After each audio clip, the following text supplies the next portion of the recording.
আলোকিত সমাজের জন্য।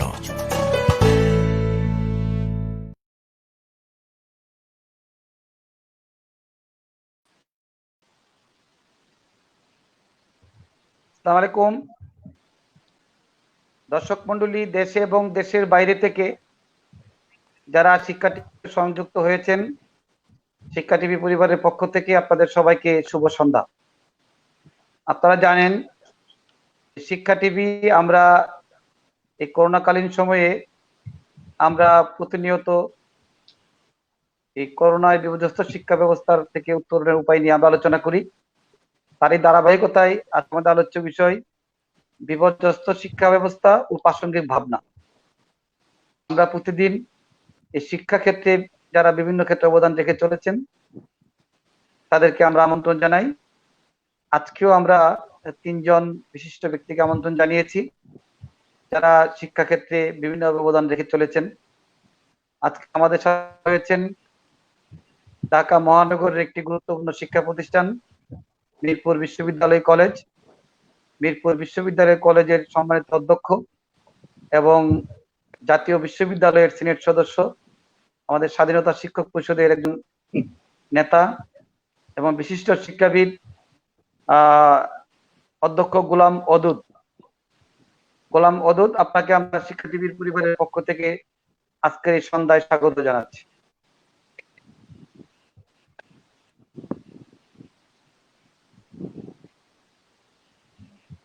আমরা আজকে আমাদের সাথে আরো যুক্ত হয়েছেন এদেশের বেসরকারি শিক্ষকদের দাবি আদায়ে বিশেষ করে নন এমপিও শিক্ষা প্রতিষ্ঠানের এমপিভুক্ত করার আন্দোলনে তিনি দীর্ঘদিন রাজপথে ছিলেন এবং দীর্ঘ লড়াই সংগ্রামের মধ্য দিয়ে আজকে এই প্রতিষ্ঠান এমপিভুক্ত হচ্ছে। 2730টি প্রতিষ্ঠান এবার এমপিভুক্ত হয়েছে। তো সেই প্রতিষ্ঠানগুলোর যিনি নেতৃত্ব দিয়েছেন জনাব অধ্যক্ষ এশারত আলী, সভাপতি স্বাধীনতা নন এমপিও শিক্ষক পরিষদ। এশারত আলী সাহেব, আপনাকেও আমরা আজকে স্বাগত জানাচ্ছি।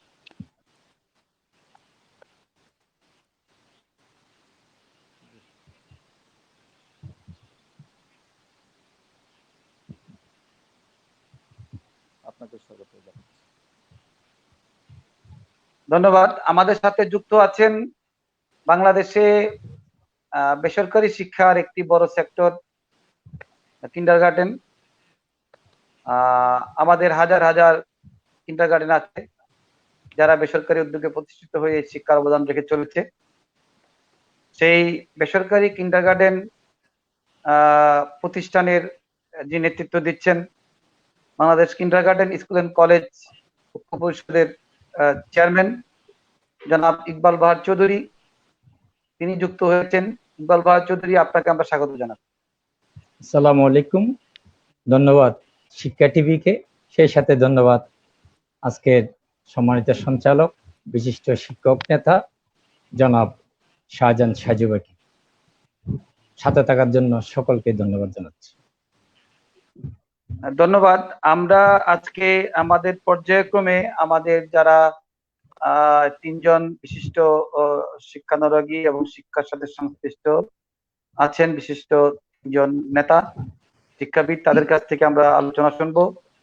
আমি অদূত সাহেবকে আমাকে শুনতে পাচ্ছেন? অদূত সাহেব কি শুনতে পাচ্ছেন আমাকে?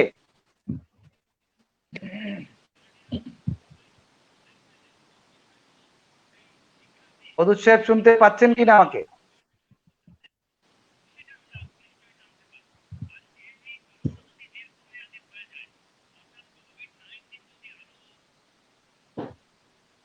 আসলে অদূত সাহেব উনি মিরপুর বিশ্ববিদ্যালয় কলেজের প্রিন্সিপাল, বাট তিনি এই মুহূর্তে আছেন নাটোরে তার গ্রামের বাড়িতে। সম্ভবত তার লাইনটা একটু সমস্যা হচ্ছে, আমরা তার কাছে পরে আসব। আমরা এখন যেতে চাচ্ছি অধ্যক্ষ এশারত আলী। আপনি তো দীর্ঘদিন শিক্ষক আন্দোলন করেছেন এবং আন্দোলনের একটি পর্যায়ে আপনারা সফলতাও পেয়েছেন। এইবার আমরা জানি যে দেশে একটি চরম ক্লান্তিল কাল অতিক্রান্ত করছি আমরা, শুধু আমাদের নয় সারা বিশ্বব্যাপী এই বৈশ্বিক সমস্যা। এই সমস্যার মধ্যে আজকে প্রায় 3 মাস আমরা অতিবাহিত করতে যাচ্ছি। আমাদের সমস্ত শিক্ষা প্রতিষ্ঠান বন্ধ। আজকে অর্থনৈতিক অবস্থা চরমভাবে ক্ষতিগ্রস্ত হয়েছে। এরই মাঝে কিন্তু একটি বাজেট হয়েছে এবং এই বাজেটটি বাংলাদেশের ইতিহাসের সর্ববৃহৎ বাজেট, যার আকার 5,68,000 কোটি টাকা।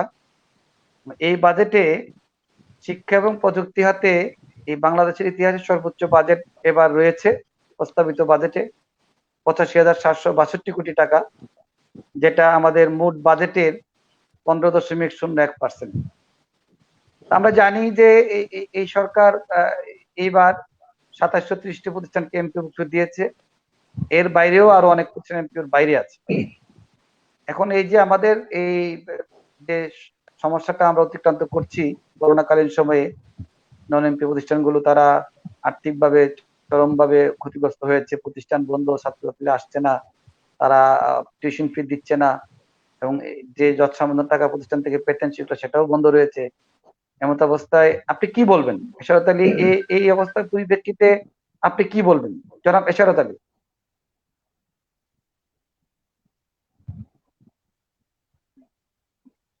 আসসালামু আলাইকুম। ধন্যবাদ শিক্ষা টিভিকে আজকের এই আলোচনার পরিবেশ সৃষ্টি করার জন্য। সেই সাথে সাথে ধন্যবাদ এবং সাধুবাদ জানাচ্ছি সারা দেশের বেসরকারি শিক্ষকদের অভিভাবক, শিক্ষকদের দাবি আদায়ের অগ্রদূত, শিক্ষক নেতা আমার প্রাণপ্রিয় অধ্যক্ষ শাহজাহান আলম সাজু ভাই, বেসরকারি কল্যাণ ট্রাস্টের সদস্য সচিব, সাধারণ সম্পাদক, স্বাধীনতা শিক্ষক পরিষদ। উপস্থিত আছেন মিরপুর কলেজের সম্মানিত অধ্যক্ষ জনাব গোলাম মদুদ স্যার। আরও উপস্থিত আছেন বাংলাদেশ কিন্ডারগার্টেন স্কুল ও কলেজ ঐক্য পরিষদের চেয়ারম্যান জনাব ইকবাল বাহার চৌধুরী। শুরুতেই আমি মাননীয় শিক্ষামন্ত্রী এবং গণপ্রজাতন্ত্রী বাংলাদেশ সরকারের মাননীয় প্রধানমন্ত্রী, জাতির জনক বঙ্গবন্ধু কন্যা জননেত্রী শেখ হাসিনার প্রতি কৃতজ্ঞতা জানিয়ে সারা দেশের নন এমপিও শিক্ষা প্রতিষ্ঠান শিক্ষক কর্মচারীদের পক্ষ থেকে আজকে দুই একটি কথা জাতির সামনে উপস্থাপন করছি এবং সেজন্য আবারও শিক্ষা টিভি এবং শাহজাহান আলম সাজু স্যারকে ধন্যবাদ ও কৃতজ্ঞতা জানাচ্ছি। আপনারা জানেন বাংলাদেশের 98% শিক্ষা ব্যবস্থা বেসরকারি পর্যায়ে পরিচালিত হচ্ছে।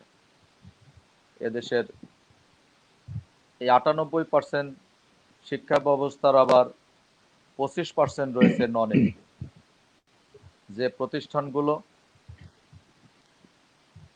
প্রাথমিক পাঠদান, তারপরে একাডেমিক স্বীকৃতি অর্জন করে আজকে 15 থেকে 20 বছর, এমনকি 25 বছর যাবৎ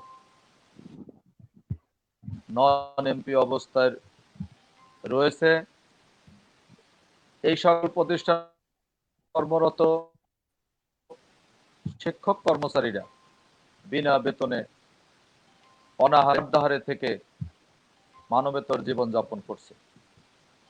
আমরা দীর্ঘদিন যাবৎ এই বঞ্চিত এমপিও বঞ্চিত শিক্ষক কর্মচারীদের পক্ষে আন্দোলন সংগ্রাম করেছি। 2004 সালে বিএনপি সরকার একটি এমপিও দেওয়ার পর দীর্ঘ 10 সাল পর্যন্ত কোনো এমপিও হয়নি। বর্তমান আওয়ামী লীগ সরকার ক্ষমতায় আসার পর 10 সালে একটা এমপিও দিয়েছিলেন। তারপরে সেই এমপিওটি একটি ধারাবাহিক প্রক্রিয়া বলা হলেও দীর্ঘদিন কোনো এমপিও হয়নি। ফলশ্রুতিতে সারা দেশের ৫,২৪২টি প্রতিষ্ঠানের ৯,৫০০ শাখা নন এমপি অবস্থায় দীর্ঘদিন ধরে রয়ে গেছে। আপনারা জানেন বর্তমান সরকার একটি শিক্ষা বান্ধব সরকার, এ বিষয়ে কোনো সন্দেহ নেই। কারণ শেখ হাসিনার সরকারই এদেশের ২৬,০০০ প্রাথমিক বিদ্যালয়কে জাতীয়করণ করেছে, যা ৭৩ সালের পর এই বাংলাদেশে কোনো সরকার করার সাহস দেখাতে পারেনি। একমাত্র বঙ্গবন্ধু কন্যাই এই সাহসটি দেখিয়েছেন। আমরা আশা করেছিলাম মাননীয় প্রধানমন্ত্রী সকল স্বীকৃতিপ্রাপ্ত শিক্ষা প্রতিষ্ঠান একযোগে এমপিওভুক্ত করবেন। সেই আশা নিয়ে আমরা দীর্ঘদিন আন্দোলন সংগ্রাম করেছি। তারই ফলশ্রুতিতে মাননীয় শিক্ষামন্ত্রী, মাননীয় প্রধানমন্ত্রী একটি দূরদর্শী চিন্তা করে এদেশের শিক্ষা ব্যবস্থাকে একটি মানসম্মত শিক্ষা ব্যবস্থায় রূপান্তরের লক্ষ্যে ২০১৮ সালে একটি এমপিও নীতিমালা প্রণয়ন করেন। যদিও সেই নীতিমালাটিতে কিছু ভুলভ্রান্তি রয়ে গেছে, কিছু সমস্যা রয়ে গেছে, তারপরেও সেই নীতিমালার আলোকে ২০১৯ সালের ২৩শে অক্টোবর বাংলাদেশের ইতিহাসে একটি স্বচ্ছ, নিরপেক্ষ, দলমতের ঊর্ধ্বে ২৭৩০টি প্রতিষ্ঠান মাননীয় প্রধানমন্ত্রী এমপিওভুক্তি ঘোষণা দিয়েছেন। আমাদের সংগঠনের পক্ষ থেকে আমরা সরকারকে সাধুবাদ এবং মোবারকবাদ জানাই। এই প্রথম কোন সরকার একটি স্বচ্ছ নিরপেক্ষ এমপিও ঘোষণা করেছেন, এজন্য আমরা সরকারের কাছে চিরকৃতজ্ঞ। কিন্তু অত্যন্ত দুঃখ ও ভারাক্রান্ত হচ্ছি, এই ৯,৫০০ শিক্ষা প্রতিষ্ঠান দীর্ঘ ১৫-২০ বছর যাবৎ এদেশে শিক্ষাঙ্গনে গুরুত্বপূর্ণ ভূমিকা পালন করছে। এই সকল প্রতিষ্ঠানে কর্মরত শিক্ষক কর্মচারীরা মানুষ গড়ার কারিগর হিসেবে, জাতি গড়ার কারিগর হিসেবে সরকারকে বিভিন্নভাবে সহযোগিতা করে আসছে। তাই আমরা আশা করি নীতিমালার ঊর্ধ্বে উঠে যে সকল প্রতিষ্ঠান দীর্ঘদিন যাবৎ নন এমপি অবস্থায় রয়েছে, এই সকল প্রতিষ্ঠান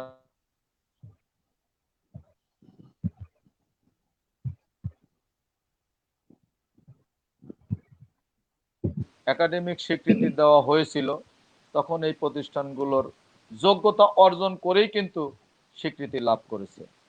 কিন্তু দীর্ঘদিন নন এমপি অবস্থায় পড়ে থাকার কারণে হয়তো প্রতিষ্ঠানের মান নিম্নমুখী হয়েছে। আমরা এই অবস্থায় দাবি জানিয়েছি, মাননীয় শিক্ষামন্ত্রীর কাছে দাবি জানিয়েছি, উনি 18 সালের নীতিমালা সংশোধনের জন্য একটি কমিটি করে দিয়েছেন। কিন্তু সেই কমিটি কয়েকবার বৈঠক করার পরেও আজ পর্যন্ত সেই নীতিমালাটি সংশোধন হয়নি। আজকে আশা করব অতি দ্রুত এই নীতিমালাটি সংশোধনপূর্বক প্রতিষ্ঠানগুলো যাতে সহনশীল পর্যায়ে থাকে, সে অবস্থায় প্রত্যেকটি প্রতিষ্ঠান যাতে এমপিওভুক্ত হয় সে ব্যবস্থা করবেন। আমি সারা সকল নন এমপিও শিক্ষা প্রতিষ্ঠানের পক্ষ থেকে আজকের সঞ্চালক জনাব শাহজাহান আলম সাজু স্যারের মাধ্যমে, শিক্ষা টিভির মাধ্যমে মাননীয় প্রধানমন্ত্রী, মাননীয় শিক্ষামন্ত্রীর নিকট আকুল আবেদন জানাবো, আজকের এই বৈশ্বিক অবস্থায় এই শিক্ষকরা মানবেতর জীবনযাপন করছে, এ বিষয়ে কোনো সন্দেহ নেই। তারা না খেয়ে দিনাতিপাত করছে, যেখানে সাধারণ মানুষ যারা আয় ইনকাম করে তারাই চলতে পারছে না। সেই ক্ষেত্রে নন এমপিও শিক্ষকরা একদিকে তাদের বেতন নাই, অন্যদিকে কারো কাছে হাত পাততে পারছে না, সরকারি যে সাহায্য সহযোগিতা আসছে সেটাও তারা পাচ্ছে না। এই অবস্থায় মাননীয় প্রধানমন্ত্রী নন এমপিও শিক্ষকদের জন্য কিছু প্রণোদনার ব্যবস্থা করেছেন, এজন্য আমরা ধন্যবাদ জানাই। কিন্তু এই প্রণোদনা দিয়ে শিক্ষকরা বেঁচে থাকতে পারবে না, মান সম্মান নিয়ে বেঁচে থাকতে পারবে না। এই মুহূর্তে দরকার সকল নন এমপিও শিক্ষা প্রতিষ্ঠান এমপিও ভুক্ত হওয়া, তাহলেই হয়তো শিক্ষকরা আগামী দিনে ধন্যবাদ। বাঁচার স্বপ্ন দেখবে। তাই আমি ধন্যবাদ। মাননীয় প্রধানমন্ত্রীর নিকট আকুল আবেদন করব, সারা দেশের সকল স্বীকৃতিপ্রাপ্ত প্রতিষ্ঠানগুলো একযোগে এমপিও ভুক্ত করা হোক। ধন্যবাদ এসআর সাহেব, আপনার কাছে আমরা আবারও আসবো। অদূর সাহেব কি আমাকে শুনতে পাচ্ছেন? অধ্যক্ষ গোলাম মদুদ কি আমাকে শুনতে পাচ্ছেন?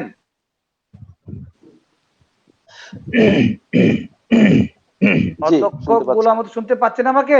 ওকে, ধন্যবাদ। হ্যাঁ, আপনি তো আলোচনাগুলো শুনেছেন। এই যে করোনাকালীন সময়ে 3 মাস আমি শুনতে পাচ্ছি, 3 মাস যাবৎ শিক্ষা প্রতিষ্ঠান বন্ধ, একটি বাজেট হয়েছে, ইতিহাসের সর্বোচ্চ বাজেট। এই বাজেটে আমরা দেখেছি যে আমরা শিক্ষা মন্ত্রণালয়ের 5,200 কোটি টাকারও অতিরিক্ত বাজেট আমরা বরাদ্দ পেয়েছি।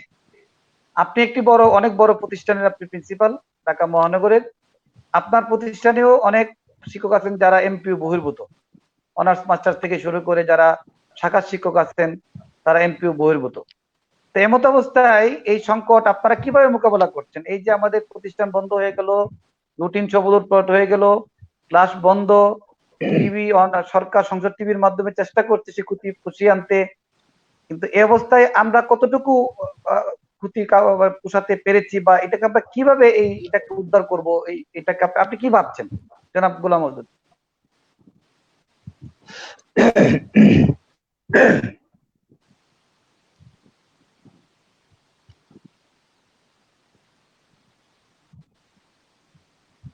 ধন্যবাদ। বাংলাদেশের শিক্ষক এবং সর্বজন বিদিত আমাদের শিক্ষক বান্ধব ব্যক্তিত্ব আজকে সঞ্চালক জনাব শাহজাহান আলম সাজু, আপনাকে ধন্যবাদ দিয়ে আমি প্রথমেই কৃতজ্ঞতা এবং ধন্যবাদ এবং শ্রদ্ধা জানাই বাংলাদেশের সেই মহান মানুষ বঙ্গবন্ধু শেখ মুজিবুর রহমান, এবং অতঃপর আমি বর্তমান সরকারের মাননীয় শিক্ষামন্ত্রী এবং সর্বদিকে দৃষ্টি যার সার্বক্ষণিক সেই আমাদের প্রধানমন্ত্রী জননেত্রী শেখ হাসিনাকে সশ্রদ্ধ সালাম এবং ভক্তি জানিয়ে আজকের যে বিষয় বিপর্যস্ত শিক্ষা এবং প্রাসঙ্গিক ভাবনা, এ বিষয়ে কথা বলতে চাচ্ছি। আমি শুরু করি।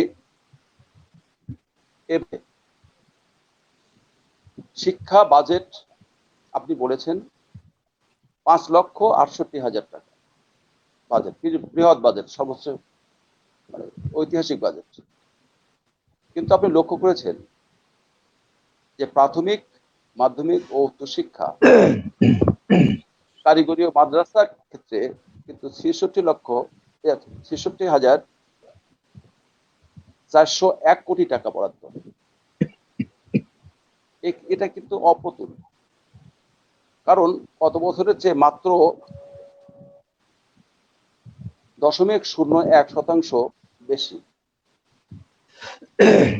কিন্তু বিষয় হচ্ছে এত বৃহৎ বাজেট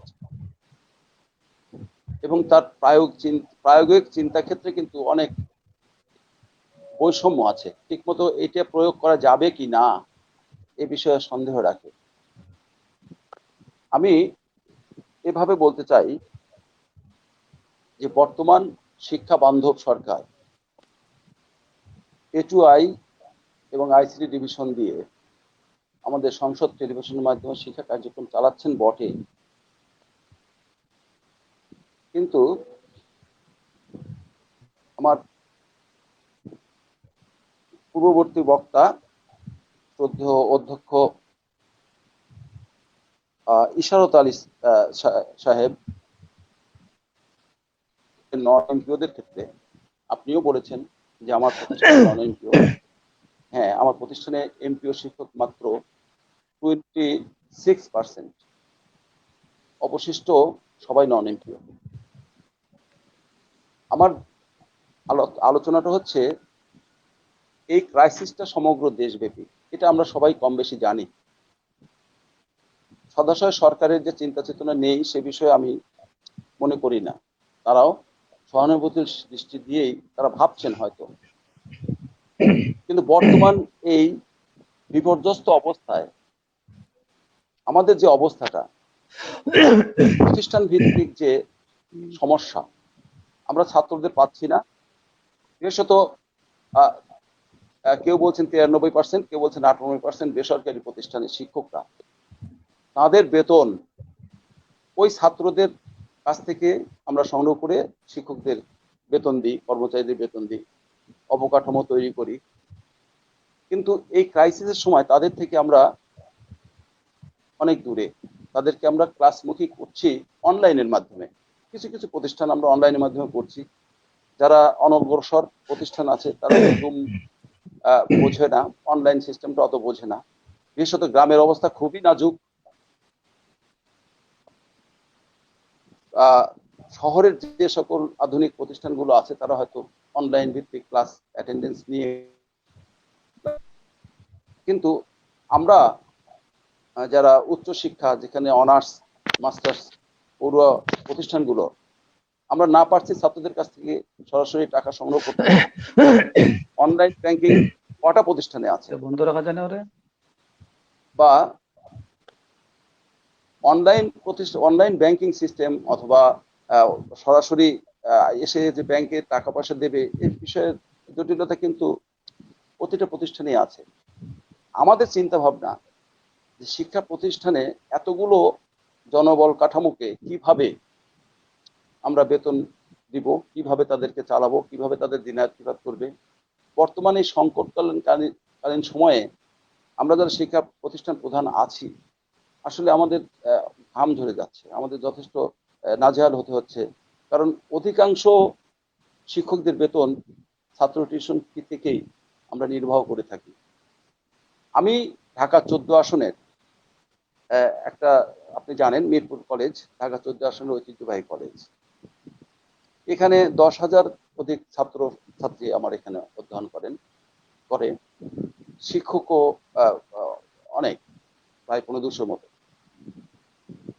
এত শিক্ষকদের বেতন নির্বাহ করা, মাত্র 50 জনের মতো শিক্ষকের,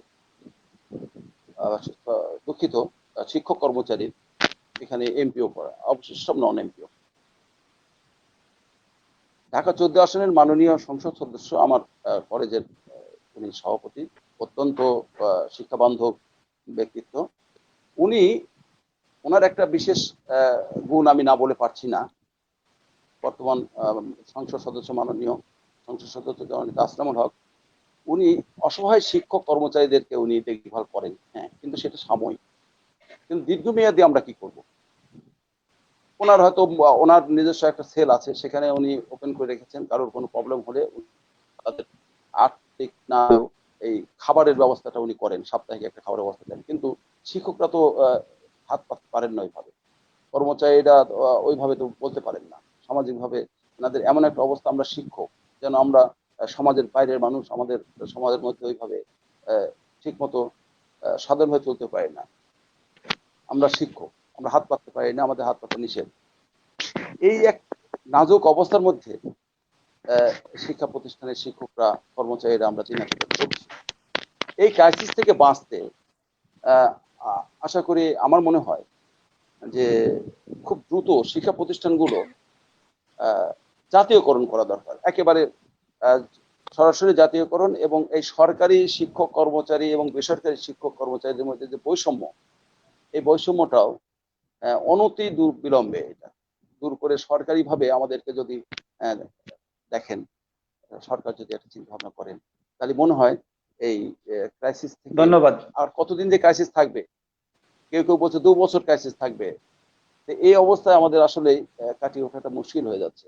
বিষয়টা ভাবা ধন্যবাদ। উচিত। ধন্যবাদ গোলাম ধন্যবাদ মওদুদ সাহেব। আমার আপনার কাছে সঞ্চালক আমরা আবারও আসাদুল্লাহ আসবো, এবং সাধু ভাইকে। আবারও আসবো। ধন্যবাদ। আমরা এখন যাচ্ছি ইকবাল বাহার চৌধুরী,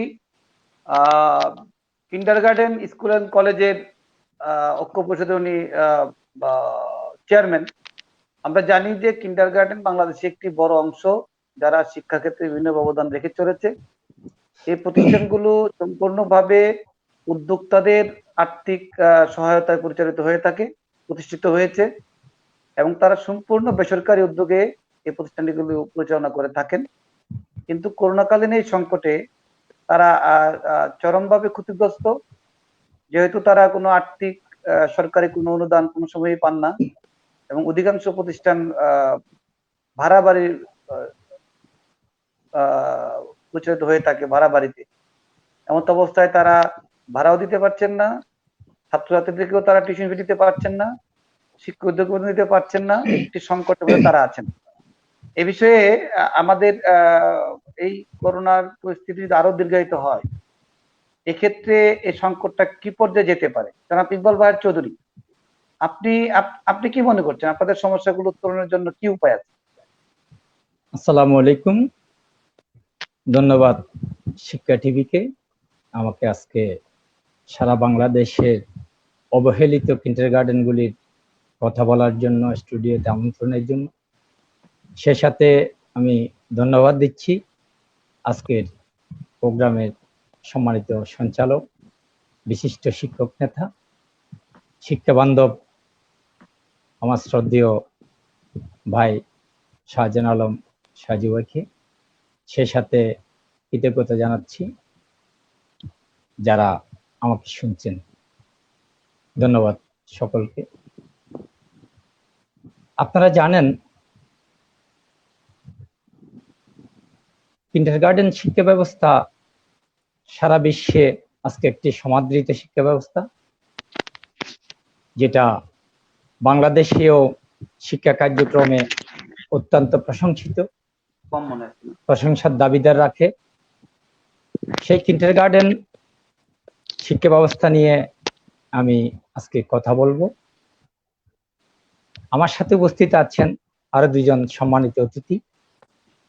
আমার দুই অতিথিকে আমি শ্রদ্ধা জানাচ্ছি। আশা করছি আমার বক্তব্যের সাথে আপনারাও একমত হয়ে কিন্ডারগার্টেন তথা ব্যক্তি মালিকানাধীন শিক্ষা প্রতিষ্ঠানগুলির কল্যাণে আপনারাও অবদান রাখবেন। Bangladesh kindergarten school and college ঐক্য পরিষদ বাংলাদেশের একটি সর্ববৃহৎ প্রতিষ্ঠান, সংগঠন। এই সংগঠনে আমি কেন্দ্রীয় সভাপতি হিসেবে দায়িত্ব পালন করছি। আপনারা সকলেই জানেন, হঠাৎ করে 2 ঘন্টার নোটিশে গত 16ই মার্চ সারা বাংলাদেশে সকল শিক্ষা প্রতিষ্ঠানগুলি একযোগে বন্ধ ঘোষণা করা হয়। তারই ধারাবাহিকতায় আমাদের বাংলাদেশে কিন্ডারগার্টেন তথা ব্যক্তি মালিকানাধীন শিক্ষা প্রতিষ্ঠানগুলিও আমরা একসাথে বন্ধ ঘোষণা করি। আমাদের সকলের জানা, বাংলাদেশে শিক্ষা খাতে 98% শিক্ষা হচ্ছে বেসরকারি খাতে, অর্থাৎ বিভিন্ন বেসরকারি প্রতিষ্ঠান কর্তৃক এই শিক্ষা ব্যবস্থা আমরা প্রচলন করছি এবং এই শিক্ষা দিয়ে থাকি। 98% এর মধ্যেই তার মধ্যে উল্লেখযোগ্য হচ্ছে বাংলাদেশে কিন্ডারগার্টেন তথা ব্যক্তি মালিকানাধীন শিক্ষা প্রতিষ্ঠান। এই শিক্ষা প্রতিষ্ঠানগুলি সরকারের ঘোষণার সাথে সাথে যখন 16ই মার্চ বন্ধ ঘোষণা হয়, তখনই কিন্তু আমরা আমাদের নিজের অফিসটা সহ গোছাতে পারিনি। আমরা সরকারকে সাধুবাদ জানিয়ে সরকারের নির্দেশকে আমরা যথাযথভাবে পালন করতে গিয়ে আমাদের প্রতিষ্ঠানগুলি আমরা বন্ধ ঘোষণা করেছি, যা অদ্যাবধি বন্ধ রয়েছে। আপনারা সকলেই জানেন আমাদের এই ব্যক্তি মালিকানাধীন শিক্ষা প্রতিষ্ঠানগুলি 99% ভাড়া বাড়িতে প্রতিষ্ঠিত এবং পরিচালিত। আমাদের উল্লেখযোগ্য বিষয় হচ্ছে আমরা ছাত্রছাত্রীদের কাছ থেকে টিউশন ফি আদায় করে আমরা এই প্রতিষ্ঠানগুলি পরিচালনা করি। ছাত্রছাত্রীরা টিউশন ফি দিলেই ওনাদের ছাত্রছাত্রীদের থেকে টিউশন ফি নিয়ে আমরা প্রথমে বাড়ির ভাড়া পরিশোধ করি, তারপরে আমাদের সম্মানিত শিক্ষক শিক্ষিকা কর্মকর্তা কর্মচারীদের ওনাদের যে সম্মানী যে বেতন মাসিক সেটা আমরা পরিশোধ করি। এরপরেও আপনারা জানেন আমরা বাণিজ্যিক হারে বিদ্যুৎ বিল দিতে হয়, আমরা এই বিদ্যুৎ বিলটা পরিশোধ করি, গ্যাস বিল পরিশোধ করি।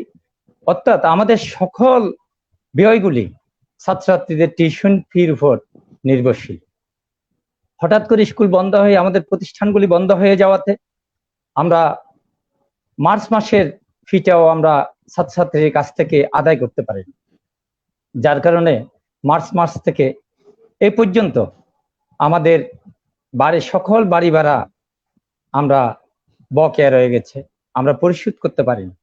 আমাদের শিক্ষক শিক্ষিকাদের কর্মকর্তা কর্মচারীদের বেতন আমরা পরিশোধ করতে পারিনি, আমাদের যাবতীয় বিল আমরা পরিশোধ করতে পারিনি। এখানে উল্লেখযোগ্য হচ্ছে যে আমরা আমাদের সম্মানিত শিক্ষক শিক্ষিকাদের যে মাসিক বেতনটা পরিশোধ করি তা সময়ের তুলনায় খুবই নগণ্য। এই কম বেতনে তারা শিক্ষকতা করছে, তাদের মূল্যবান সময়টুকু আমাদের আগামী রত্নগুলি তৈরি করার জন্য যারা এই দেশ যারা পরিচালনা করবে, যারা এই দেশের হাল ধরবে, এই কোমলমতি শিশুগুলিকে তৈরি করার জন্য তাদের মূল্যবান সময়টুকু তারা ব্যয় করছে। তাদের এই সামান্য পাওনাটুকু বিগত মার্চ থেকে এই পর্যন্ত আমরা পরিশোধ করতে পারিনি। বিদায় আমাদের এই সম্মানিত শিক্ষক শিক্ষিকাবৃন্দ অত্যন্ত মানবেতর জীবনযাপন করছে। সারা বাংলাদেশ থেকে আমি কেন্দ্রীয় সভাপতি হিসেবে আমার কাছে ফোন আসে, তাদের মানবেতর জীবনযাপনের কথা শুনে অনেক সময় আমি আবেগপ্লুত হয়ে যাই, চোখ বেয়ে পানি চলে আসে। আমার শিক্ষকরা কিভাবে দিন যাপন করছে, অথচ এই দেশে শিক্ষাক্ষেত্রে একটা বিশাল অবদান রেখেছে আমার এই শিক্ষক সমাজ, এই কিন্ডারগার্টেনের শিক্ষকেরা। কিন্তু অত্যন্ত দুর্ভাগ্যের বিষয় আজকে আমার সেই শিক্ষকেরা অত্যন্ত মানবেতর জীবনযাপন করছে। পেটের তাগিদে, জীবিকা নির্বাহের জন্য আমার অনেক শিক্ষক আমি দেখেছি, তারা আমার কাছে খবর এসেছে, আমি আমার ফেসবুকে পোস্ট দিয়েছি যে আমাদের একজন ভাই রিক্সা চালাচ্ছে, সে একটা প্রাইভেট প্রতিষ্ঠানের শিক্ষক। আমার আরেকজন ভাই রাজমিস্ত্রি কাজ করছে, আমি পোস্ট দিয়েছি।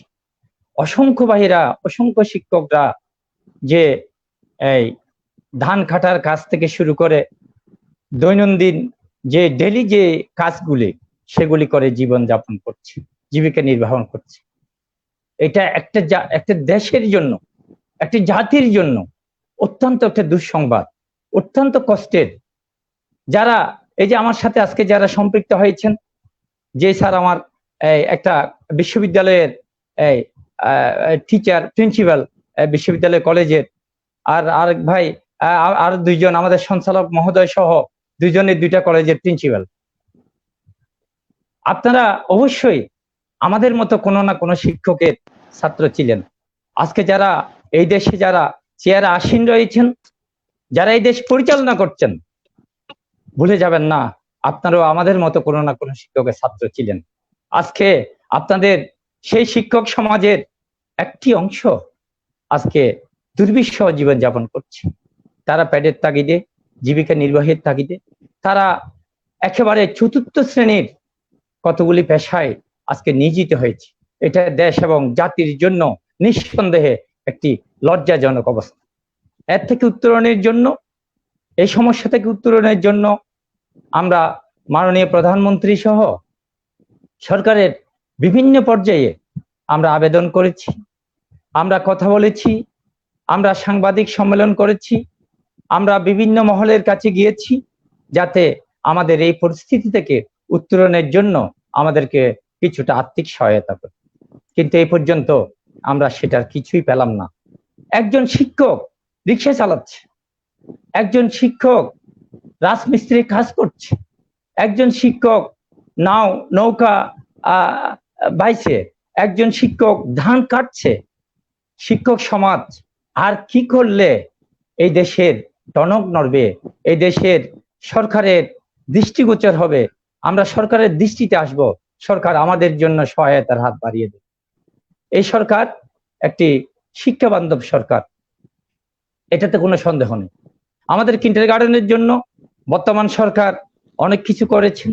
আমি মাননীয় প্রধানমন্ত্রীকে ধন্যবাদ দিচ্ছি। মাননীয় প্রধানমন্ত্রীর সুদৃষ্টির কারণে আজকে এই বেসরকারি শিক্ষা প্রতিষ্ঠানগুলি অর্থাৎ কিন্ডারগার্টেনগুলি নিজের নামে 5ম শ্রেণীর পরীক্ষা দিচ্ছে, শিক্ষা সমাপনী পরীক্ষা দিচ্ছে। সবচেয়ে বড় ব্যাপার হচ্ছে যে সরকারি বেসরকারি অন্যান্য শিক্ষা প্রতিষ্ঠানের সাথে আমাদের কিন্ডারগার্টেনগুলিও আজকে 1 জানুয়ারি আমরা বাচ্চাদের হাতে, ছাত্রছাত্রী শিক্ষার্থীদের হাতে বই তুলে দিতে পারছি। এটা হচ্ছে এই সরকারের সবচেয়ে বড় সফলতা। এখন আমার কথা হচ্ছে, আমরা তো বর্তমানে খুবই মানবেতর জীবন যাপন করছি। কবি বলেছেন, সাঁতার শিখিতে হলে আগে তবে নামে জলে। তাহলে আপনি সাঁতার শিখতে হলে, সাঁতার যদি আপনি শিখতেই চান, তাহলে আপনি জলকে কোনোভাবে অবহেলা করতে পারবেন না। আজকে আমরা অবহেলিত, আজকে আমরা অত্যন্ত খারাপ অবস্থার মধ্যে রয়েছি। সারা বাংলাদেশ থেকে খবর আসছে, আমাকে ফোন দিচ্ছে যে এরা অনেকে স্কুল বিক্রি করতে যাচ্ছে, স্কুল কেউ নিচ্ছে না, কে নেবে? আজকে আমার অনেক ভাইরা বেঞ্চ বিক্রি করতে যাচ্ছে, আজকে কেউ নিচ্ছে না। আমি আপনার মাধ্যমে মাননীয় প্রধানমন্ত্রীর কাছে আবারও আবেদন করছি যে আমাদের এই শিক্ষক সমাজকে বাঁচান, আমাদের প্রতিষ্ঠানগুলি রক্ষা করুন, আমাদেরকে আর্থিক সহায়তা দিন, আমাদেরকে আর্থিক সহায়তা প্রদান করুন। ধন্যবাদ। ধন্যবাদ। শেষ করুন, পরে আবার আপনার কাছে আসবো আমরা। জি ধন্যবাদ। এশারত আলী কে আমাকে শুনতে পাচ্ছেন? অধ্যক্ষ এশারত আলী, এশারত আলী আমাকে শুনতে পাচ্ছেন?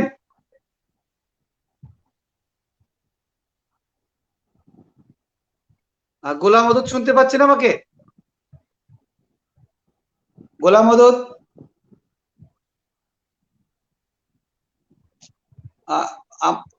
অদূত কি শুনতে পাচ্ছেন? আসলে আমরা এরকম অনেক সমস্যা আছি এই শিক্ষায়,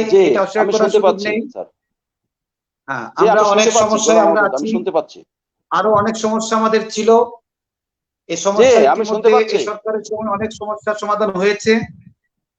এই সরকারের সময় বেসরকারি শিক্ষকদের জন্য 5% ইনক্রিমেন্ট দেওয়া হয়েছে, 20% বৈশাখী ভাতা দেওয়া হয়েছে। আমরা জাতীয় স্কুলে আমরা বেতন পাচ্ছি।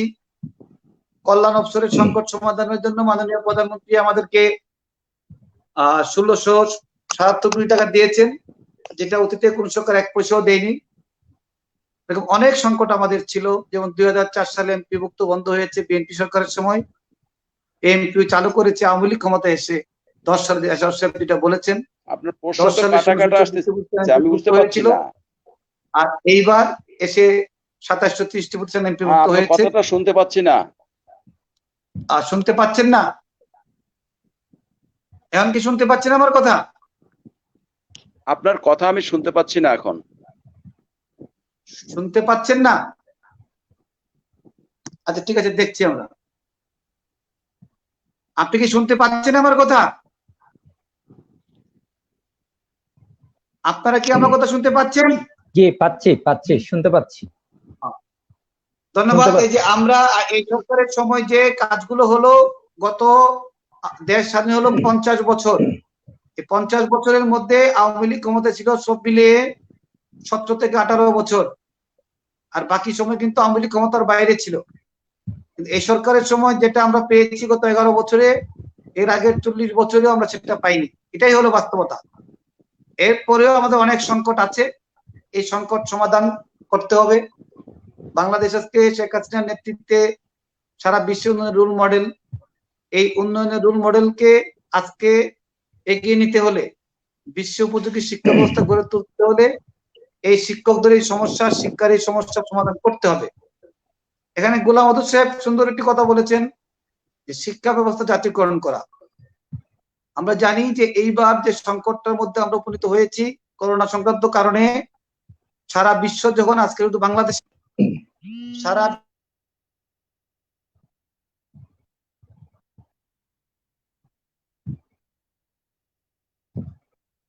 তারপরেও এইবার এই সংকটের মাঝেও যে বাজেটটি করা হয়েছে, এই বাজেটে শিক্ষা মন্ত্রণালয়ে মাধ্যমিক উচ্চ শিক্ষা বিভাগ এবং কারিগরি বিভাগে 5,200 কোটি টাকা অতিরিক্ত বরাদ্দ রয়েছে এবং প্রাথমিক শিক্ষায় আমাদের বরাদ্দ রয়েছে 1,229 কোটি টাকা, 29 কোটি টাকা বেশি।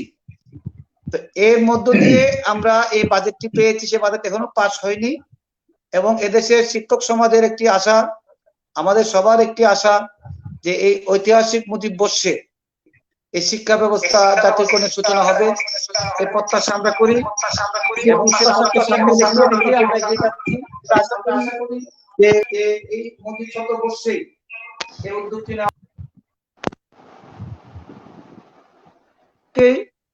আজকে আমরা এগিয়ে যাচ্ছি।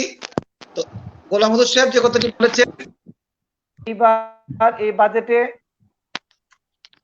বাজেটেই আমরা আশা করছি যে এটা সূচনা হবে এবং সে প্রত্যাশা নিয়েই আমরা আজকে এগিয়ে যাচ্ছি।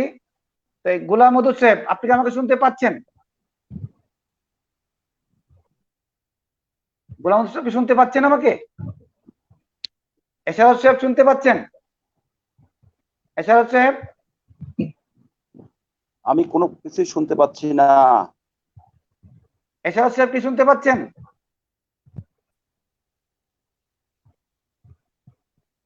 এশারত সাহেব শুনতে পাচ্ছেন কিনা আমাকে?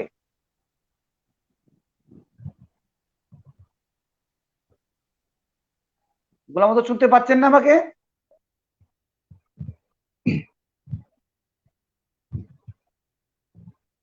শুনতে পাচ্ছেন গোলাম মাদুদ সাহেব?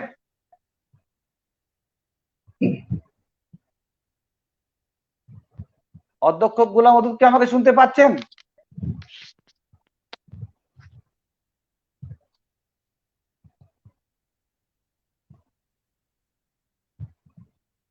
আমরা মনে হয় নেটের সমস্যায় আজকে সবাই আজকে ঢাকার বাইরে, একজন চট্টগ্রাম, একজন সিরাজগঞ্জ, একজন নাটোর, এই সমস্যাটা আমাদের হয়। এই জন্য আমরা চেয়েছিলাম ঢাকার ভিতর থেকে হলে ভালো হতো। গোলাম মাদুদ শুনতে পাচ্ছেন আমাকে? গোলাম মাদুদ শুনতে পাচ্ছেন?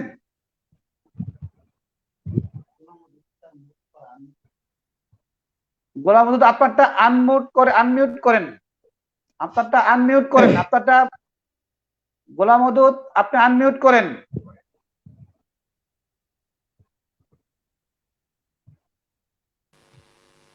আপনি আনমিউট করেন। এশারত সাহেব আমাকে শুনতে পাচ্ছেন? জি স্যার। এশারত সাহেব শুনতে পাচ্ছেন আমাকে? শুনতে পাচ্ছি স্যার। আচ্ছা, আপনার সাথে আমরা সংযুক্ত হই। আপনি আলোচনা শুনছিলেন যে এই যে সংকটগুলো নিয়ে আমরা যাচ্ছি করোনার মধ্যে, এর মাঝে আমাদের শিক্ষাটাকেও বাঁচায় রাখতে হবে, এটাও তো ঠিক। আজকে সরকার এত প্রতিকূলতার মাঝেও কিন্তু আমাদেরকে শিক্ষা যে বরাদ্দ দিয়েছে, অতীতে সর্বোচ্চ বরাদ্দ কিন্তু এবারও দিয়েছে, যেটা আমরা নিজেরাও আশা করিনি এই সংকটের মাঝেও।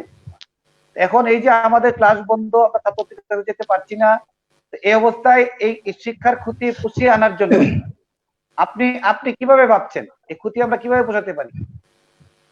জনাব এশারত আলী, অধ্যক্ষ এশারত আলী। আসলে অপ্রত্যাশিতভাবে শুধু বাংলাদেশে নয়, বর্তমান সারা বিশ্বের অবস্থা একই। দীর্ঘ 3 মাস অতিক্রান্ত হয়ে গেছে। আমাদের দেশের শিক্ষা ব্যবস্থা জানুয়ারি থেকে সেশন শুরু হয়। জানুয়ারি ফেব্রুয়ারিতে তেমন ক্লাস হয় না, সেই সময় খেলাধুলা বা অন্যান্য বিষয়গুলো হচ্ছে। মার্চ মাস থেকেই পুরো দমে ক্লাস শুরু হয়। কিন্তু তখন থেকেই প্রতিষ্ঠানগুলো বন্ধ ঘোষণা হয়ে গেছে।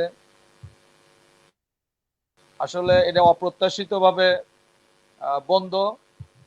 এখানে সরকার বিভিন্নভাবে এই ছাত্রদের ক্ষতি পোষণের জন্য চেষ্টা করছেন, সংসদ টিভির মাধ্যমে ক্লাস করাচ্ছেন। কিন্তু বাস্তবতা হচ্ছে বাংলাদেশ যে অবস্থায় আছে, প্রত্যেক বাড়িতে টিভি নেই। না থাকার কারণে ম্যাক্সিমাম শিক্ষার্থীরা এই অনলাইনের এই ক্লাস থেকে বঞ্চিত হচ্ছে। এটা পোষানোর জন্য আমরা যেটা মনে করি, প্রত্যেক প্রতিষ্ঠান যদি অনলাইনের মাধ্যমে ক্লাস চালু দেওয়া হয়, তাহলে হয়তো কিছুটা পুষিয়ে আসতে পারে। তাছাড়া সরকার বিভিন্নভাবে উদ্যোগ নিয়েছেন, এই উদ্যোগকেও আমরা সাধুবাদ জানাই, কিন্তু এতে শতভাগ সাফল্য অর্জিত হবে না। আর আসলে বর্তমান যে সিচুয়েশন, এটা উত্তরণের একমাত্র উপায় মহান আল্লাহ তাআলা যদি অতি দ্রুত এখান থেকে আমাদের উত্তরণ ঘটায়, তাহলে সম্ভব। নইলে আগামী আগস্ট 6 তারিখ পর্যন্ত শিক্ষা প্রতিষ্ঠান বন্ধ। এই মহামারী আরো কত দূর যাবে সেটা কেউ আসলে বলতে পারছি না। তারপরও আমরা যদি যার যার অবস্থান থেকে স্বাস্থ্যবিধি মেনে প্রতিটা প্রতিষ্ঠান ব্যক্তিগতভাবে যদি কোনো উদ্যোগ নিতে পারি, তবে কিছুটা হলেও সম্ভব। নইলে আর আদৌ সম্ভব না। দেখতে দেখতে ইন্টারমিডিয়েটে এবার যারা পরীক্ষার্থী ছিল, সে পরীক্ষাটাও অনির্দিষ্টকালের জন্য বন্ধ হয়ে আছে। এই অবস্থায় আসলে শুধু বাংলাদেশেই নয়, সারা বিশ্বেই শিক্ষা ব্যবস্থা একটা বিপর্যস্ত পরিস্থিতির মধ্যে রয়ে গেছে। আল্লাহর কাছে আমরা পানা চাই, দোয়া করি যেন অতি দ্রুত এই মহামারী পৃথিবী থেকে চলে যায়। আল্লাহ যেন আমাদেরকে এখান থেকে রক্ষা করেন। আসলে সবাই আমরা আতঙ্কের মধ্যেই রয়েছি। বাংলাদেশের পরিস্থিতি দিন দিন অবনতির দিকেই যাচ্ছে, আমরা সবাই জানি। শুরুতে যা ছিল, এখন থেকে আক্রান্তের সংখ্যা আরো বেশি। এই অবস্থায় শিক্ষা প্রতিষ্ঠান খোলারও কোনো সম্ভাবনা নাই। তো সেই ক্ষেত্রে আমরা বিভিন্ন অনলাইনের মাধ্যমে যদি আমরা ব্যবস্থা করতে পারি, কিন্তু আমাদের সামর্থ্যের সীমাবদ্ধতা আছে। এই ক্ষেত্রে আমাদের গরিব দেশ, শিক্ষার্থীরা এই অনলাইনের সাথে সবাই পরিচিত না, বা সবাই এর সামর্থ্য বহন করে না। এক্ষেত্রে যদি সরকার সহযোগিতা করেন, এই অনলাইনের ব্যবস্থা যদি ফ্রি করে দেন, তবেই সম্ভব, তা না হলে সম্ভব নয়। তাই আমি মাননীয় সরকার প্রধানের কাছে অনুরোধ করব, ছাত্রদের ক্ষতি পোষণের জন্য এই অনলাইনের ব্যবস্থাটি যেন ফ্রি করে দেন, এবং প্রত্যেক ক্ষেত্র থেকে যার যার অবস্থান থেকে অনলাইনের মাধ্যমেই যদি আমরা ছাত্রদেরকে শিক্ষা দিতে পারি, তাহলে কিছুটা ক্ষতি পোষানো সম্ভব। জি, ধন্যবাদ। ধন্যবাদ। ধন্যবাদ এরশাদ সাহেব, আপনি থাকুন, আপনার সাথে আবারও আমরা আসবো। আমরা গোলাম মদুদকে মনে হয় এখনো পাচ্ছি না। ইকবাল বাহার চৌধুরী, আপনি কিছু কথা বলেছেন, তবে আমি যে কথা আপনার কাছে জানতে চাই, আপনাদের কিন্ডারগার্টেন, আপনাদের মান নিয়ে কিন্তু অনেক প্রশ্ন আছে। আপনারা কয়েকজন মিলে একটা প্রতিষ্ঠান করে ফেললেন, ইচ্ছা মতো একটা বই পাঠ্য করলেন, ইচ্ছা মতো একটা ফি নির্ধারণ করলেন। এটা একটা অনেক একটা কিছু কিছু একটা অংশ আছে আপনাদের মধ্যে, তারা 100% বাণিজ্যিক ভিত্তিতে প্রতিষ্ঠানগুলো চিন্তা করেন। অভিযোগগুলো কিন্তু আপনাদের বিরুদ্ধে আছে। এই করোনা সংকটকালীন সময়ে আপনারা কি ভূমিকা পালন করেছেন? আমি একটু আপনার কাছ থেকে বিষয়টা শেয়ার করতে চাই যে এই করোনা সংকট যেটা হলো, এই সংকটে আপনাদের শিক্ষার্থীরা যেহেতু দূরে আছে, তাদের সাথে আপনারা কোনো যোগাযোগ আছে কিনা, বা তাদেরকে আপনারা পড়ার টেবিলে রাখার জন্য কি উদ্যোগ গ্রহণ করেছেন? জনাব ইকবাল ওয়াজ চৌধুরী। ধন্যবাদ সাজু ভাইকে, একটা গুরুত্বপূর্ণ প্রশ্ন করেছেন আপনি।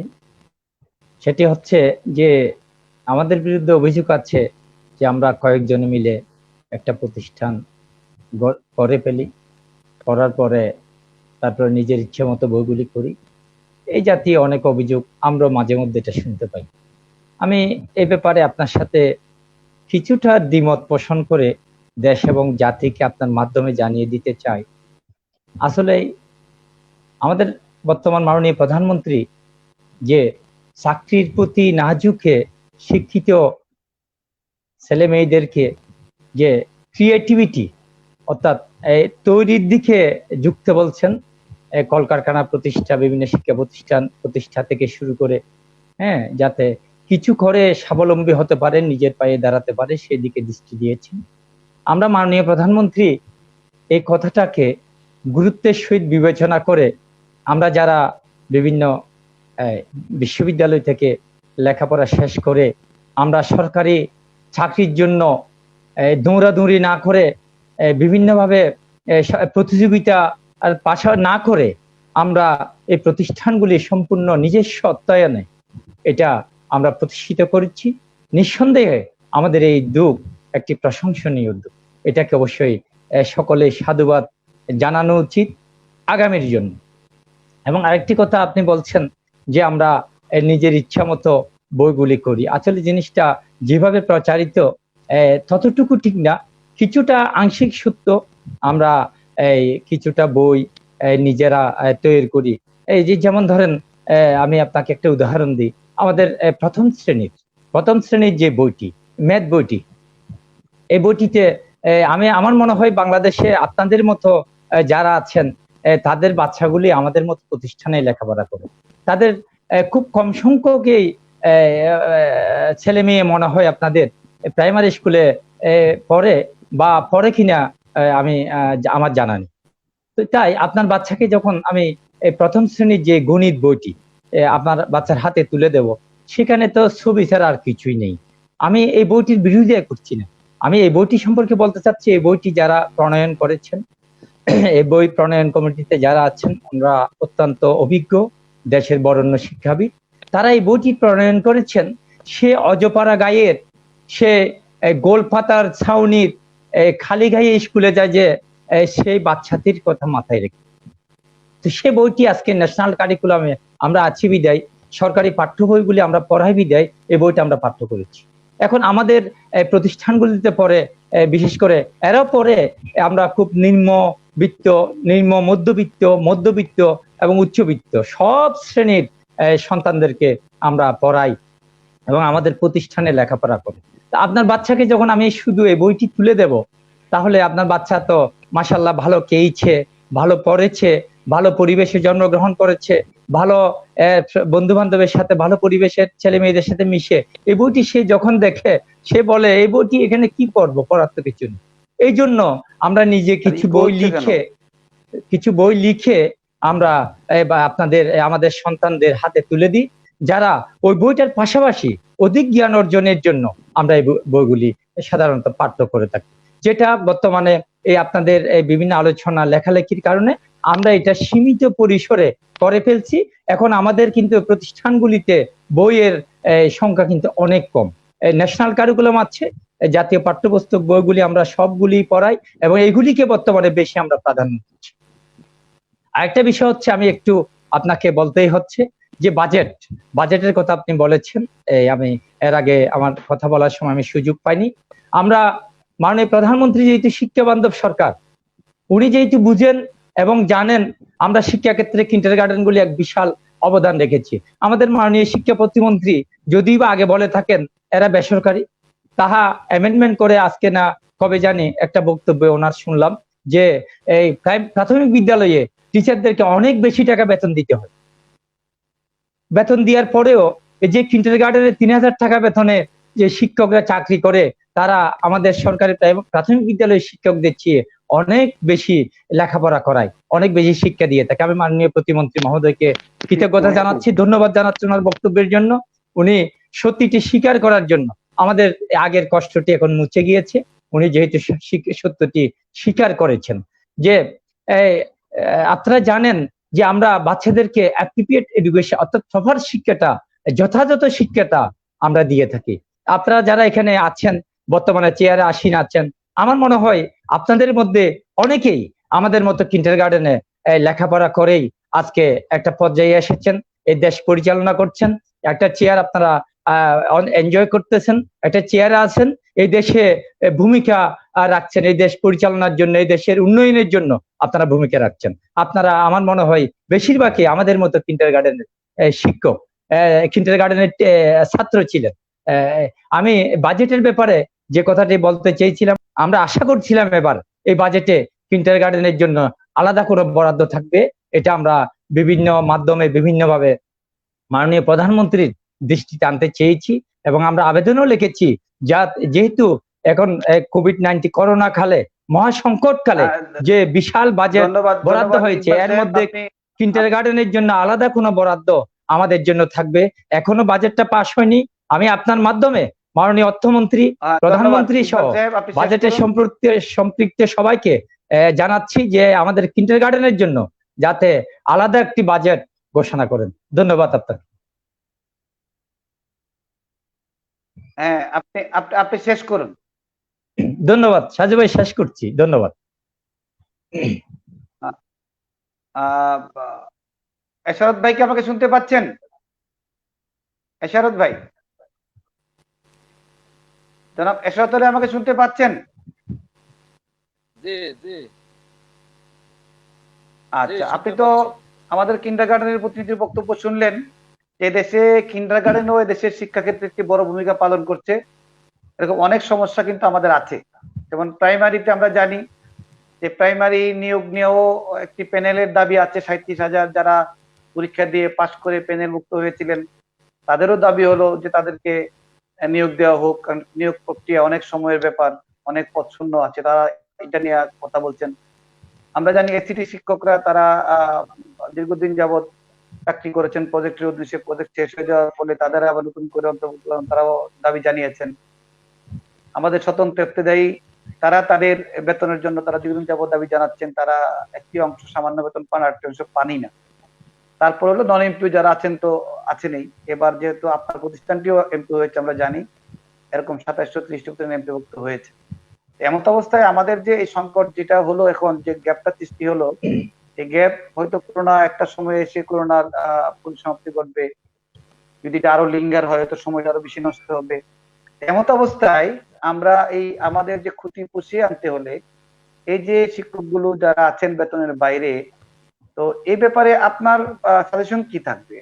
এদেরকে আমরা কিভাবে রেকমেন্ডেশন করতে পারি, বা এই শিক্ষাটাকে এই ক্ষতি পুষিয়ে আনতে হলে আমার শিক্ষকও দরকার।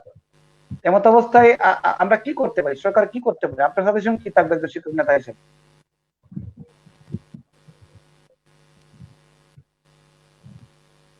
ধন্যবাদ স্যার।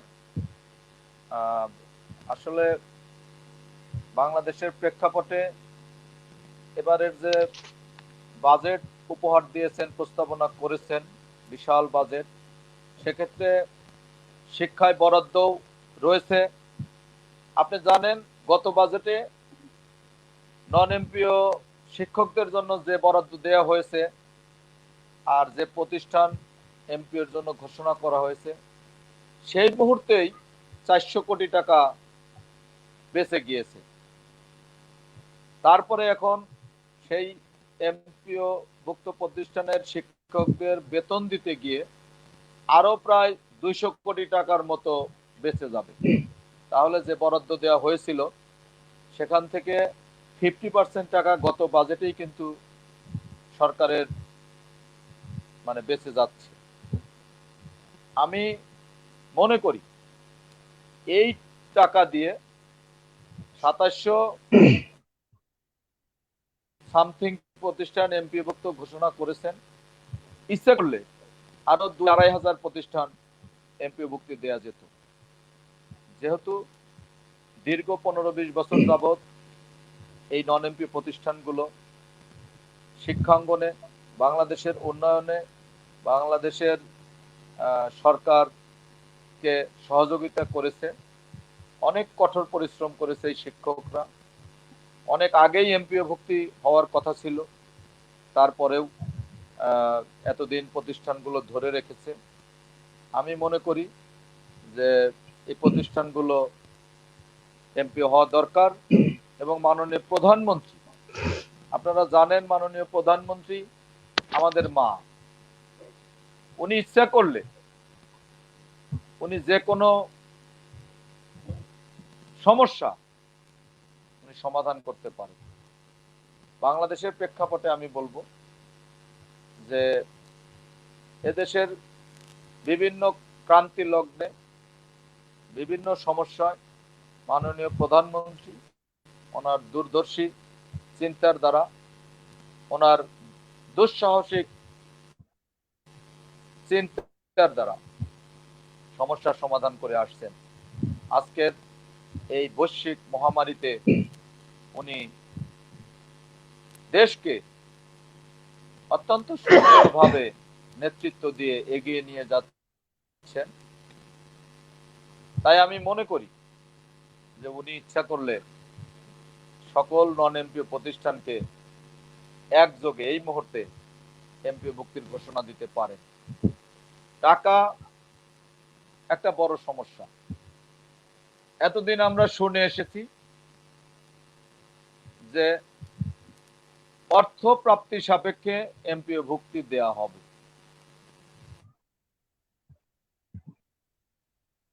সুযোগ্য শিক্ষামন্ত্রী মহোদয় সাহেব সংসদে এবং বিভিন্ন সভা সমাবেশে উনি বক্তব্য দিয়ে আসছেন যে অর্থ প্রাপ্তি সাপেক্ষে এমপিও দেয়া হবে।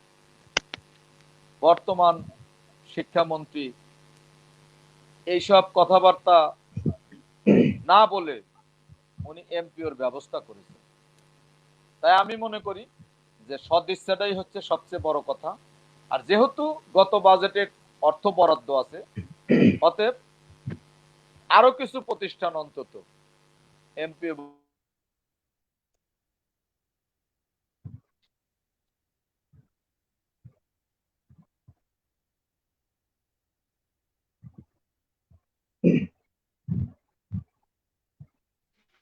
ধন্যবাদ এরশাদ সাহেব, আপনাকে ধন্যবাদ। আমরাও শেষ পর্যায়ে চলে এসেছি। আমি ইকবাল চৌধুরীকে আর 1 মিনিটে আপনি শেষ কথা কি বলতে চান? আপনার এই আমি যে কথাটি আপনাদের জানতে চেয়েছিলাম। অদূর সাহেব কি আমাকে শুনতে পাচ্ছেন? অদূর সাহেব কি শুনতে পাচ্ছেন আমাকে? অদূর সাহেবকে আমরা দেখছি স্ক্রিনে, আপনি কি শুনতে পাচ্ছেন? অনেকক্ষণই ট্রাবলে ছিলাম, খুবই ট্রাবলে ছিলাম। এখন বুঝতে পারছি আপনি নাটোর থেকে সংযুক্ত আছেন, আপনার এখানে। ওকে, আমি আপনাকে যে জিনিসটি জানতে চাচ্ছি যে এই যে আমাদের এতগুলো তবে খুবই ট্রাবল, কাটা কাটা শব্দটা কাটা কাটা আসছে, এজন্য ক্লিয়ার না। ঠিক আছে, এটা আপনার নেটের সংযোজন হচ্ছে। আপনি নাটোরে একটি প্রত্যন্ত গ্রামে আছেন, যার জন্য এই সংকটটা হচ্ছে। তারপরে আমরা শেষ পর্যায়ে চলে এসেছি যে আপনি বক্তব্যগুলো হয়তো সব কথা শুনতে পারেননি। এখানে অনেকগুলো সংকট নিয়ে আমরা আজকে উপস্থিত হয়েছি এখানে। যে একদিক দিয়ে করোনায় আমাদের চরমভাবে ক্ষতিগ্রস্ত করেছে, আর্থিকভাবে ক্ষতিগ্রস্ত করেছে। এদিক দিয়ে আমাদের অনেক প্রতিষ্ঠান এমপিওর বাইরে আছে, অনার্স মাস্টার্স এমপিওর বাইরে আছে, এমপিওর বাইরে আছে। প্রাথমিকের প্যানেল তারা 37,000 তারা আশায় বুক বেঁধে বসে আছে যে তাদের নিয়োগ হোক, এই সংকটকালীন সময়ে তারা একটা হবে। এই সব কিছু মিলিয়ে যদি আমরা বলতে চাই যে সরকার যে এই যে আমাদের জীবন বাঁচানো তো আগে দরকার, এরপরেও তো সরকার আমাদেরকে শিক্ষা মন্ত্রণালয় প্রায় 7,000 কোটি অতিরিক্ত বরাদ্দ দিয়েছে, প্রাথমিক এবং আমাদের শিক্ষা মন্ত্রণালয় মিলে। এর মাঝে দিয়ে যে দাবিটি আজকে এসেছে, যেটা আমাদেরও দাবি ছিল যে বঙ্গবন্ধুর জন্ম শতবার্ষিকী তো বারবার আসবে না, 100 বছর পরে একবার এসেছে। যে বঙ্গবন্ধুর জন্ম শতবার্ষিকী স্মরণীয় করে রাখার জন্য আপনারা জানেন যে স্বাধীনতা শিক্ষক পরিষদে আমরা 5ই অক্টোবর আমরা 1 বছর আগে প্রোগ্রাম দিয়েছি। গত জানুয়ারিতে আমরা প্রোগ্রাম শুরু করেছিলাম, গত নভেম্বরে, পরবর্তী 1 বছরের জন্য। সেখানেই বলা ছিল যে শিক্ষা ব্যবস্থা জাতীয়করণের লক্ষ্যে আর সামনে রেখে আমরা ঐতিহাসিক মুজিব বর্ষে একটি ঐতিহাসিক সমাবেশ করব, 3 থেকে 4 লক্ষ শিক্ষককে নিয়ে। সেখানে মাননীয় প্রধানমন্ত্রী চিফ গেস্ট থাকবেন। সেভাবে আমরা কাজ করে এগিয়ে আসছি। আমি জানি না এই করোনা আমাদেরকে কোথায় নিয়ে যাবে। তবে এই অবস্থায় এই বাজেটের মধ্যে থেকেই আমরা এই সংকট আমরা কিভাবে সমাধান করতে পারি, আপনার পরামর্শটা কি? আমার পরামর্শ, ধন্যবাদ আপনাকে। আমার পরামর্শ হচ্ছে এখানে যে এই সংকটকালীন অবস্থায় মূলত আমাদের বসে থাকতে হবে না, তো আমাদের এই যে শিক্ষার গুণগত মানটাও ভাবতে হবে। আমরা শিক্ষার গুণগত মান কিভাবে বৃদ্ধি করব? এই সংকটে তো আমরা পড়ে আছি। দাবি দেওয়ার কথা বললাম, ভালো কথা। আমাদের জীবন আগে, আমাদের জীবিকা আগে, তারপরে না আমরা শিক্ষা ব্যবস্থা চালু করব। হ্যাঁ, জীবিকার জন্য আমাদের দাবিগুলো ঠিক আছে, আপনার প্রতিটি কর্মবান, প্রতিটি কথার সাথে আমি একমত। কিন্তু এটাও তো ভাবা দরকার যে আমরা এই শিক্ষা, ভবিষ্যৎ শিক্ষাকে ত্বরান্বিত করতে হলে গুণগত শিক্ষার বিকল্প নেই। এখন না পারছে গুণগত শিক্ষা প্রয়োগ করতে, না পারছি ট্রেনিং এর ব্যবস্থা করতে, না শিক্ষকদেরকে একত্রীভূত করতে, সোশ্যাল ডিস্টেন্স মেনটেন করতে গিয়ে আমাদের শিক্ষাটাকে, আপনি বলেছেন বিপর্যস্ত, আসলে বিপর্যস্ত না, আমরা একটা ধ্বংসের দ্বার প্রান্তে এসে পৌঁছেছি। বিপর্যস্তটা ক্ষতিগ্রস্ত, কিন্তু না, আমরা ধ্বংসের দ্বার প্রান্তে এসে পড়েছি শিক্ষা ব্যবস্থাটাকে নিয়ে। এই অবস্থাতে আমাদের দাবি দেওয়া তো অবশ্যই আসবে, কিন্তু আমাদের ভবিষ্যৎ প্রজন্ম, ভবিষ্যৎ শিক্ষাকে তো বাঁচাতে হবে। এই বিষয়টা আমাদের আগে ভাবা দরকার। সেক্ষেত্রে আমার মনে হয় যে সোশ্যাল ডিস্টেন্স রেখে আমরা শিক্ষা কার্যক্রম চালিয়ে যাই। আমাদের দাবি দেওয়া তো আছেই, প্রত্যেকটা দাবির সাথে আমি না, আমার প্রতিটা শিক্ষা প্রতিষ্ঠানের শিক্ষক কর্মচারীরা একমত। নন এমপিওরা তো জীবন একেবারে মানে কি বলে, জীবন সায়নে চলে আসছে, মৃত্যু সায়নে চলে আসছে। এটা চলবে কিভাবে, এটা ভেবে আমরা অনেক সময় স্তম্ভিত হয়ে যাই। আপনার সাথে আমি একমত, কিন্তু শিক্ষার গুণগত মানগুলোকেও আমাদের তো ত্বরান্বিত করতে হবে, নইলে প্রজন্ম তো থমকে যাবে। এটি নিয়ে আমাদের একটু চিন্তা ভাবনা করার দরকার আছে বলে আমি মনে করি।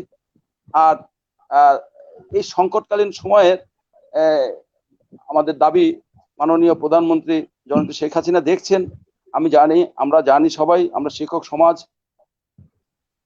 আমরা ইতিমধ্যে শিখে গিয়েছি, জেনে গিয়েছি যে হ্যাঁ, বাংলাদেশের জন্য যা এক সময় প্রয়োজন ছিল বঙ্গবন্ধুকে, এই পরবর্তীতে এই রেকর্ডে আমার মনে হয় যে জননেত্রী শেখ হাসিনাই পারবেন আমাদের এই সমগ্র প্রবলেম গুলোকে সলভ করতে।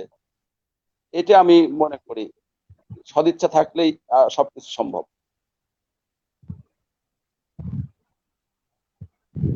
আর একটা বিষয় হচ্ছে যে আমরা এই যে পরীক্ষাগুলো, আমরা এই বিষয়গুলোকেও এখানে কিন্তু আনা উচিত আমি মনে করি।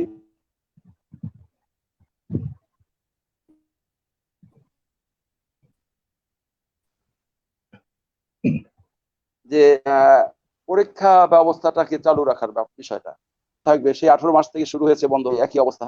কিন্তু পরীক্ষাগুলো কিভাবে নিব? আমরা অনলাইনে না ক্লাস নিচ্ছি, হাজিরে নিচ্ছি, কিন্তু পরীক্ষাটা নিব কেমনে? এ ব্যাপারে আমার একটা ছোট্ট সাজেশন আছে। আমি মনে করি যে শাখা ভিত্তিক হোক কিংবা সপ্তাহের নির্দিষ্ট সময়ে বজায় রেখে ছাত্রদেরকে যারা থাকবে, উপস্থিত হবে, তাদের পরীক্ষা নেওয়া। আবার আমি জানি পৃথিবীর বিভিন্ন দেশে অনলাইনেও পরীক্ষা হয়। এই পরীক্ষাগুলো বোধহয় আমাদের নেওয়া উচিত। এর মধ্যে আমাদের শেষ হয়ে গেছে টাইমটা, পিছিয়ে গেছে, অনেক একটা বছরই পরে পিছিয়ে যাচ্ছে শিক্ষা ক্ষেত্রে। এই বিষয়টা আমাদের ভাবা দরকার যে আমরা পরীক্ষাগুলো কিভাবে নিব। ছাত্রছাত্রীদের পরীক্ষা নিলে ক্লাস উত্তীর্ণ করবো কি করে? অটো পাস তো আর হয় না এখন, অটো পাস দিয়ে কি হবে? আমাদেরকে তো পরীক্ষার একটা গুণগত মান, একটা স্ট্যান্ডার্ড দাঁড় করাতে হবে ছাত্রছাত্রীদের। সে বিষয়টা আমাদের ভাবার বিষয় আছে এখানে। আর একটা বিষয় আমাকে এক ভাই ইতিমধ্যে দেখলাম আপনার স্ক্রিনে উঠেছে যে অনার্স এবং মাস্টার্স ছাত্রছাত্রীদের বা শিক্ষকদের জন্য কোনো নীতিমালা নাই। এটি একটা মজার ব্যাপার। সঞ্চালক মহোদয়, আপনাকে একটা মজার বিষয় আমি বলি। জাতীয় বিশ্ববিদ্যালয়ের আমি সিনেট সদস্য, আপনি বলেছেন, হ্যাঁ, সেখানে একটা মজার বিষয় যে আমরা যখন অনার্স ওপেন করতে যাই, সাবজেক্ট ওপেন করতে যাই, তখন আমাদের আগে শিক্ষক নিয়োগ দিতে হয় 7 জন।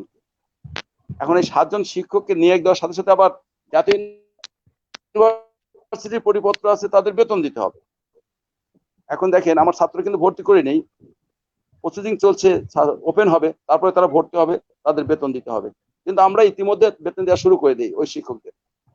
এখন ওই 7 জনকে নিয়োগ দিলাম, বেতন পাচ্ছে না। এখন এই ক্রাইসিস অবস্থাতে এটা একটা ভাবেন, না ছাত্র, না ওপেন করার বিষয় আছে, কিন্তু আমাদের বেতন দিতে হচ্ছে। আমার ছাত্ররা এখন তো আসতেও পারছে না। এই একটা অজবরল অবস্থার মধ্যে আমাদের এখন শিক্ষা ব্যবস্থাটা পড়ে গেছে। হ্যাঁ, এই অবস্থা থেকে উত্তীর্ণ হওয়ার কি পথ কি? আমাদের মতো ক্ষুদ্র চিন্তায় মাথায় আসে না যে কিভাবে এতে উত্তীর্ণ করব। একমাত্র সদাশয় সরকার যদি চিন্তা ভাবনা করেন যে না, এইসব দুরবস্থা থেকে কাটিয়ে উঠতে পারে, এদেরকে মানব বাঁচাতে হবে, ইনসেন্টিভ দিতে হবে, প্রতিষ্ঠানগুলোকে যত সম্ভব তাড়াতাড়ি সরকারিকরণ করতে হবে, জাতীয়করণ করতে হবে শিক্ষা ব্যবস্থাটাকে। এই বিষয়গুলো আসলে কিন্ডারগার্টেন ভাই বলেছেন, হ্যাঁ তারা একটা বিষয় আছে, মাদার প্রতিষ্ঠানগুলো কিন্তু প্রাইমারি এবং কিন্ডারগার্টেন। আমরা তো উচ্চ শিক্ষায় শিক্ষক ছাত্রছাত্রীদেরকে পড়াই, কিন্তু মূল ভিত্তি কিন্তু ফাউন্ডেশন কিন্তু সেখানে, তাদের বিষয়গুলো ভাব। এখন আমার যে বিষয়টা আমি দেখবো সেটা হচ্ছে গোটা শিক্ষা ব্যবস্থাটাকে যদি আমরা জাতীয়করণ করতে পারি তাহলে বলতে এই প্রবলেম গুলো থাকে না, ক্রমান্বয়ে সব ধন্যবাদ সুরাহা হয়ে যাবে বলে মনে করি। আপনাকে ধন্যবাদ জনাব সঞ্চালক। আপনি একজন, আমি জানি যে আপনি আজন্ম মানে প্রথম থেকে ছাত্র জীবন থেকে আপনি একজন সংগ্রামী মানুষ, এই শিক্ষাকে নিয়ে আপনি সংগ্রাম করে যাচ্ছেন। আশা করি আপনার দ্বারাও আপনিও আমাদের এই কথাগুলোকে সদস্য সরকারের কাছে যাবেন আপনি এবং সেটা বলবেন। আপনাকে ধন্যবাদ এবং আমার আরো দুজন যে আছেন আলোচক সবাইকে ধন্যবাদ। ধন্যবাদ। আমরা আজকে আর কন্টিনিউ করতে পারছি না, আমরা অনেকের আলোচনা শুনলাম এখানে। আপনারা নিশ্চয়ই খেয়াল করছেন যে আমাদের স্ক্রিনে অনেক রকমের দাবির কথা আসছে, শত শত দাবির কথা আসছে। এখানে প্যানেলের কথা এসেছে, অনার্স মাস্টার্স এর তাদের সমস্যার কথা তারা বলেছেন, স্বতন্ত্র আপনাকে ধন্যবাদ। আমাদের যে নন এমপিও শিক্ষক তারা তাদের দাবির কথা জানিয়েছেন, এসসিটি শিক্ষক সহ কিন্ডারগার্টেন তো আছেই। সব মিলিয়ে আজকে যে সমস্যাগুলো আমরা মানে সম্মুখীন হয়েছি, আমরা আশা করি এই যে করোনার যে সংকট, জননেত্রী শেখ হাসিনা যোগ্য প্রধানমন্ত্রী বাংলাদেশের, তিনি অত্যন্ত দৃঢ়তার সাথে সেই করোনা মোকাবেলা করে চলেছেন। আপনারা হয়তো দেখেছেন পত্রপত্রিকায় বিদেশি একটি সংস্থা তারা রিপোর্ট দিয়েছে যে বাংলাদেশে ওয়ার্ল্ড উমিটার একটি সংস্থা, ওয়ার্ল্ড উমিটার, তারা বলেছে যে করোনায় সবচেয়ে মৃত্যুর হার কম হলো এশিয়ার মধ্যে বাংলাদেশে 1.33। এটা হলো ওয়ার্ল্ড উমিটারের একটা গবেষণা। তো এই শত সংকটের মাঝেও জননেত্রী শেখ হাসিনা লড়ে যাচ্ছেন। এই করোনা যুদ্ধে তিনি একাই লড়ছেন, আমরা তার সহযাত্রী। আমরা আশা করি এই সংকট কেটে যাবে, অন্ধকারের পরে আলো আসবে, আলো বিকশিত হয়ে আমরা এগিয়ে যাব। আমাদের এই সংকট সব কেটে যাবে। আমরা যারা শিক্ষক আছি, আমরা আমাদের নিজের অবস্থান থেকে আমরা রাষ্ট্রীয় এই সংকট মোকাবেলায় ভূমিকা পালন করব। আমরা শিক্ষার্থীদের খোঁজ খবর নেব, আমরা চেষ্টা করব যতটুকু সম্ভব আমাদের সন্তানদের, আমাদের শিক্ষার্থীদের পড়ার টেবিলে রাখার। আমরা অভিভাবকদের কাছে অনুরোধ করব, দয়া করে আপনারা আপনাদের সন্তানদের প্রতি খেয়াল রাখুন, তাদেরকে আপনারা পড়ার টেবিলে রাখার চেষ্টা করুন। আমরা শিক্ষকরা আমাদের যার যার অবস্থান থেকে সরকারের পাশাপাশি আমরা কাজ করে যাব, এই প্রত্যাশা রেখে শিক্ষা টিভি শিক্ষার কথা বলে, শিক্ষকদের অধিকারের কথা বলে, শিক্ষা টিভি একটি মানসম্পন্ন শিক্ষার জন্য লড়াই করছে। সে লড়াই আপনারা আমাদের সাথে থাকবেন এই প্রত্যাশা ব্যক্ত করে আগামী দিন আবারও দেখা হবে এই সময়ে। সবাইকে ধন্যবাদ। আসসালামু আলাইকুম। সবাই ভালো থাকবেন।